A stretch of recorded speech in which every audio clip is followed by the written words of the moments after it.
रोज शाळेत येत जा. येशील ना तू शाळेत? भात खायला भेटतो. येशील का?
जागेवर प्रार्थनेला सगळी पोरं गेलेत ना.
रितेश आती हूँ का दत्ता आती हूँ का सर ये समोर ये बस झालं दत्ता आला का हो ना?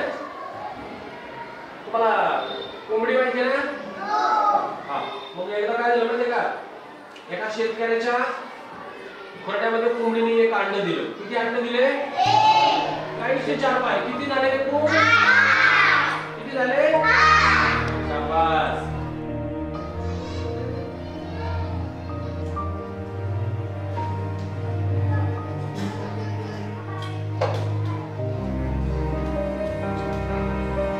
समर्थ काय करतोय तिकडं खाली बस बघू नसतात काय नसतात ना आणि मग वासरला शिंग पण कोंबडीला नसतात आहे का नाही वासरला असतात की नाही कोंबडीला शिंग पाहिले तुम्ही कधी बाथरूमला जायचे का समर्थ जाऊ दे बघू पटकन जा, जा.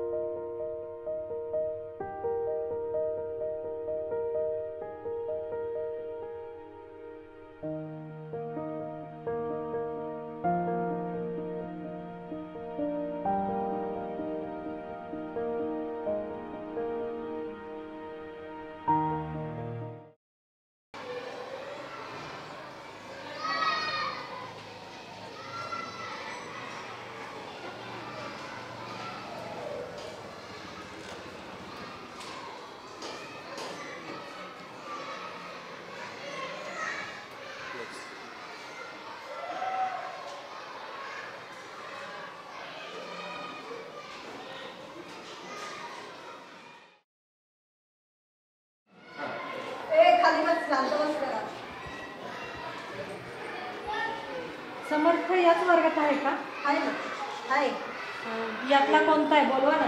आपण कोण त्याचा मी त्याची आई आहे. समर्थ इकडे रे बाळा समर्थ बाळा इकडे आहे ये इकडे ये बाळा समर्थ ही आई आहे तुझी मला नाही ओळखत, आईला नाही ओळखत. तुझ्या बापाने आणि आजीने माझ्याविषयी नको नको ते तुझ्या मनात भरून दिलंय आणि मला ओळखत नाही. तुमचं काय आहे ना ते घरी बघा तुम्ही. अहो घरी काय बघा, घरी पोराला माझ्यापासून तोडलं, अजिबात माझ्या बरोबर येत नाही, बघत नाही. तुमचं शेवटचं काय? बघायला आलेत, काय असेल ते मला नाही इथून पुढे बघायचं.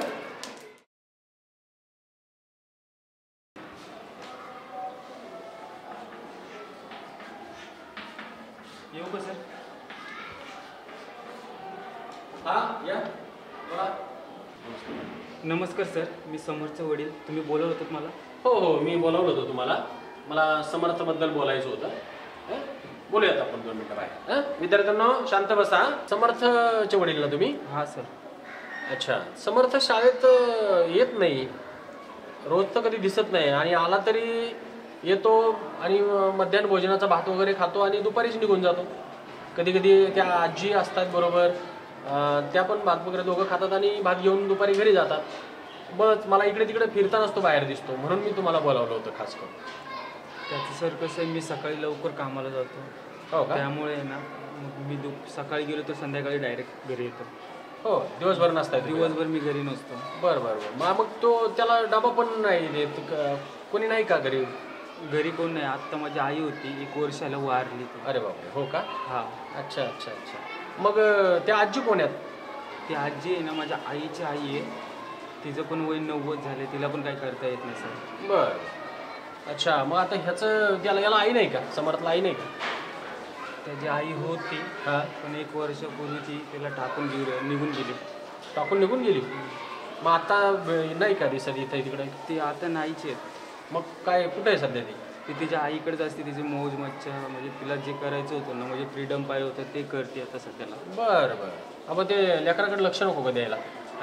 त्याला आल्यानंतर त्याला भूक लागलेली असते, त्याला आम्ही पाहतो तो काय काय इकडं डबे वगैरे बघतो, इकडे तिकडं भात खातो घेऊन आल्यानंतर सकाळच्या शाळेचा, दुपारी भात घेतो आणि घरी जातो. दुसऱ्या दिवशी परत आला तर येतो. मला तो बाहेर इकडे तिकडे फिरताना पण दिसतो रस्त्याने, कुठं हॉटेलच्या समोर उभा असतोय, कुठे स्वीट मार्टच्या समोर उभा असतोय, कुठे इकडे तिकडे दिसतो. तर तुम्ही आता दिवसभर नसता, तुमचं पोराकडे लक्ष पाहिजे. तो शाळेत येतोय का नाही, बरोबर आहे. मी काम नाही केलं तर मग ते असं होतं, त्यामुळे मी माझे जेवढे प्रयत्न आहे तेवढे करतोय सर. हां बरोबर आहे, तुम्हाला कामाला जाणंही भाग आहे, परंतु त्या पोराची आम्हाला काळजी वाटते ना हो. तो आता एकतर शाळेत येत नाही, कधीतरी आला तर पटकन जातो निघून, आणि त्याच्याविषयी वाईट वाटतं, दुसरं काय नाही. मग आता आम्ही तर करतोच आहे त्याला मदत, काय करता येईल तेवढं करतोच आहे. मी आता त्याच्यासाठी खास रोज भाजी पोळीचा डबा वगैरे आणायचो माझ्याकडे.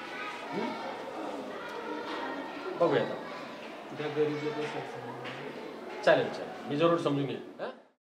आकडे लिहून झाले तर तुमचे परत मी व्यवस्थित द्या. 1 to 50 सांगितलं तुम्ही. काय करतो बाळा तू? बस काय समर्थ आलाय का? समर्थ इकडे बघा.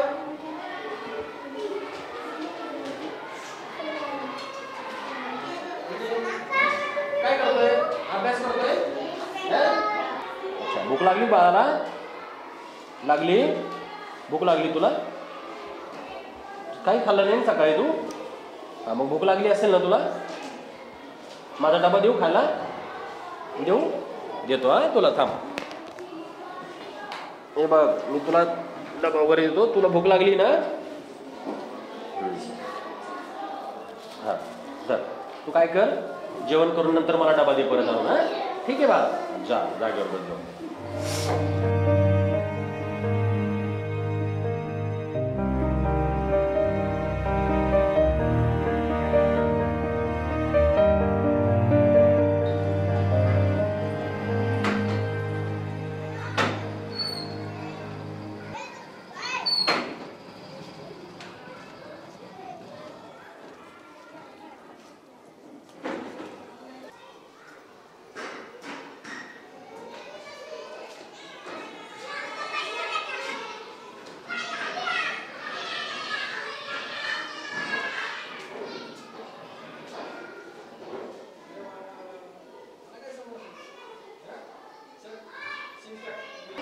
जेवलास का समर्थ?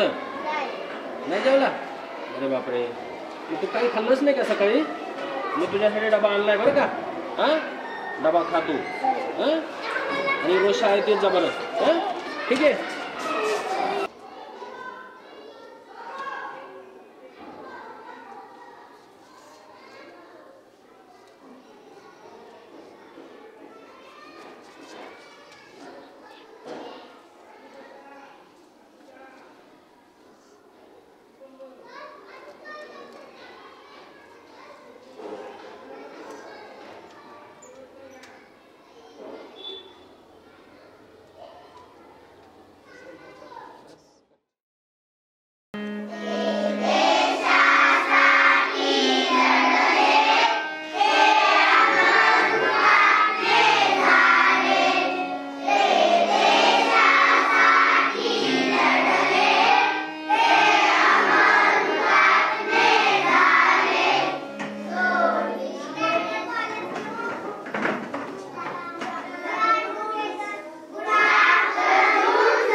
साहेब खूप अडचणी आता शाळाबाह्य मुलांचे प्रश्न येतात. असे काही बरेच मुलं आहेत की जे शाळेमध्ये येतात परंतु फक्त मध्यान्ह भोजन घेण्यासाठी शाळेत येतात, भात खाण्यापुरते शाळेत येतात आणि घरी जातात. आता माझ्याच वर्गामध्ये एक असा मुलगा आहे की समर्थ बाळा इकडे रे, तर हा मुलगा आहे बघा. तर ह्याला हा मध्यान्ह भोजनात दुपारी भात खाण्यासाठीच फक्त शाळेत येतो. त्याच्याबरोबर एक आजी पण असते, त्याची आजी म्हणजे पणजी आहे त्याची, वडिलांची आजी, आणि ती फार थकलेली, तिला घेऊन येतो. दोघंही भात घेतात आणि घरी जातात, दुपारीच घरी जातात. त्याला आपल्या शिक्षण व्यवस्थेचं शिक्षणाचं काय घेणं नाही, त्याला फक्त आणि फक्त त्याच्या पोटाची भूक महत्वाची. तो भात घेतो आणि घरी जातो, आणि घरी सुद्धा तो दुपारी भात घेऊन जातो, म्हणजे रात्री पण तो भातच खातो. त्याला भाजीपोळी हा प्रकारच माहिती, म्हणजे त्याला तुम्ही बघा, विचारा त्याला बिलकुल काय त्याचं. नाव काय तुझं? काय आवडतं तुला खायला? अजून अजून भाजी आवडते ना तुला? कोणती भाजी आवडते? मेथीची भाजी आवडते. तर असे मुलं आहेत ना साहेब, तर ह्या मुलांसाठी आपल्याला हा आणि अजून खूप मुलं आहेत की जी फक्त आणि फक्त भात खाण्यापुरती शाळेत येतात. तर अशा मुलांसाठी मी विनंती करतो तुम्हाला की प्रशासनामार्फत म्हणा किंवा बघा की ह्या मध्यान्ह भोजनामध्ये आपल्याला सुट्टीच्या दिवशी सुद्धा हे मध्यान्ह भोजन चालू ठेवता येईल का? एक चांगली कल्पना आहे सर तुमची. माझ्याही लक्षात आलं ते बरं झालं. कारण अशी मुलं जर फक्त भात खाण्यासाठी जर शाळेत येत असेल आणि जाताना सुद्धा जर भात घेऊन जात असतील तर याचा अर्थ त्यांच्या घरची परिस्थिती ही फार नाजूक आहे. हो ना. आणि केवळ पोटाच्या भुकेसाठी जर ते शाळेत येत असेल तर त्यांची पोटाची भूक महत्त्वाची आहे.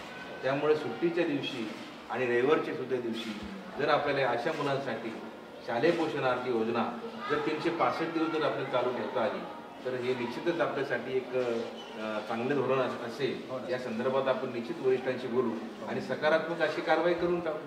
आणि एक चांगला विषय तुम्ही हाताळलेला आहे. अशा पद्धतीचे एक प्रातिनिधिक स्वरूपाचा मुलगा जर असेल तर आजूबाजूला आपले अनेक अशी काही मुलं आहेत की केवळ ते पोटाच्या भुकेसाठी शाळेत येतात. याची सोय आपण केलीच पाहिजे. त्यांच्या पोटाची भूक अगोदर भागवणं महत्वाचं आहे, नंतर शिक्षणाची भूक, अशी अवस्था आहे. आणि दुसरं एक साहेब की त्याला मध्यान्ह भोजनामध्ये जर आपल्याला भाजीपोळीची काही व्यवस्था जर करता आली, की अशी मुलं की त्यांना घरी भाजीपोळी माहीतच नाही, खायलाच मिळत. निश्चितच आपण त्याही दृष्टीने भाजीपोळी असेल किंवा सणाच्या दिवशी सुद्धा त्याला अजून काही गोडधोड त्याच्यामध्ये एखादा पदार्थ देता आला जेणेकरून सणाचं त्याला एक गोड पदार्थ त्याच्या तो चवीने खाईल आणि शाळेचं अगदी शाळेमध्ये तो उपस्थित राहील.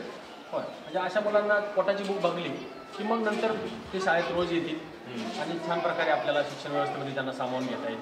अतिशय चांगला विषय तुम्ही थोडासा हा केलेला आहे. निश्चितच प्रशासनाच्या दृष्टीने सुद्धा हा विषय गांभीर्याने आपल्याला हाताळला पाहिजे आणि प्रायोगिक तत्वावर आपल्या भागामध्ये आपण निश्चितच ही योजना सुरू करायला काही हरकत नाही. जरूर साहेब, खूप खूप धन्यवाद आपण आलात. उद्या आहे ना, उद्या शाळेला सुट्टी आहे. काय आहे? ओके, तर आपल्या घरचा अभ्यास जो दिलेला आहे तुम्हाला तो तुम्ही परवा दिवशी नीट करून आणायचा. ओके सर्वांनी, आणि सर्वांनी व्यवस्थितरित्या परवा दिवशी शाळेत यायचं. उद्या सुट्टी आहे, लक्षात ठेवायचं. उद्या शाळेत यायचं नाही.